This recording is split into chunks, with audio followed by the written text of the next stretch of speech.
hair. I think that's good.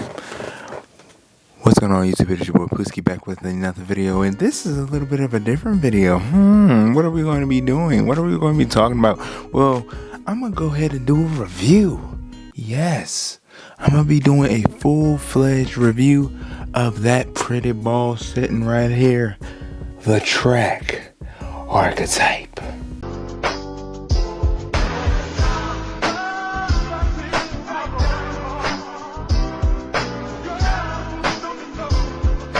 Now, to give y'all a little info on the ball, and before we get into how that thing roll, because that thing is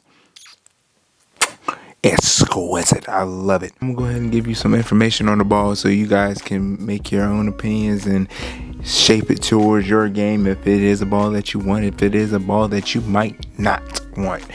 This is an asymmetric ball. It is meant for heavy oil lanes. It is a high performance, and with high performance ball come a high cost. So if it's really needed in your bag, I would say to get it, but if you already have one, you don't need it. Okay, me, I have two, like I said in the video when I unboxed them, Motive Mythic Jackal and the Motive Jackal Ghost. So I really wanted a different ball that wasn't under the Motive brand, so I decided to go with this. Plus, this is my first time getting my layout is 45 by 3.5 by 15. So I have a pin up, there we go.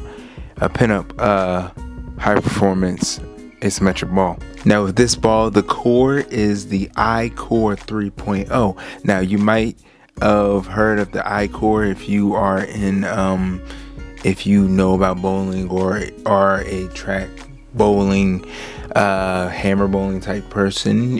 You might know a little bit about that because that was in the Paradox and the Paragon series. But this one is a modified version of the I-Core, of course, with I-Core 3.0. I mean, come on now. Boom, boom, boom. This is a modified version. It is a slim version. So that means that the RG is higher because of the slim build of the weight block inside now, and the band around the middle is the same. Yeah, that's what I got from the website. Now, it uses the same cover stock as found on the Paragon Solid, so if you like that ball, QR11 Solid Reactive cover stock. That's the name of it. Yeah. So now for me, how does this ball come into play for me? How this comes into play with me, I always start league with this bad boy. I always start it off. I got some tips from the Brad and Kyle channel, how to use your arsenal, how to do the arsenal, and what balls come into play. So they always have said that asymmetric to start it off, then followed by a symmetric. Now, depending on your way, it works with me because that's the way it works with me. Now, if it doesn't work for your game, hey, do what you do. Maybe some people, like we have on Friday night, one of my good friends, he starts off with phase 2 just to get the benchmark ball out there, see what the lanes are doing. Another one of my friends starts off with the TNT.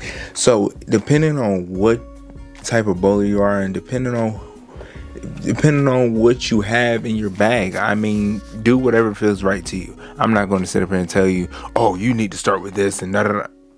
That ain't my job. I'm just here to give you information on this ball and tell you how I feel about it. I really like the ball. I really, really do. Now, after the first game, going into the second game, even though recently this past week I was able to throw it 2 games, but kind of that second game, I come up out of it and go to like a phase 2 or a TNT or my hammer fugitive, which I'm getting work done on it so I can get my switch grip thumb in it. But you know, I can switch to a symmetric piece that gives me a nice smoother motion now and not jump off the spot, because if you get this too inside and it hits that friction, that thing is going to take off. And if you get it too outside, depending on how you throw it and which part of the lane you throw it in, it could either go straight and not read, or it could read too much and come and just chop off that front pin and knock it all around and not be a clean shot. So yeah, you got to be precise sometimes with this ball. Enjoy watching me throw this ball. And fair warning, before all of you guys be like, oh brother, this guy stinks. Before all you guys judge how I'm bowl, when I filmed this part of the video, this was right after a group of kids from, I'm guessing, an elementary school came in and bowled all over the lane. So oil was pushed down and I had to figure it out. And some of the shots you see me just figuring out, 7 all the way over here, 7 here, and then I was testing the ball also. So it's not a fresh pattern, right? It's not a fresh house pattern. I wish it was, but it is what it is. I'm getting this video out to you guys. So yeah, y'all like, comment, and subscribe, and enjoy.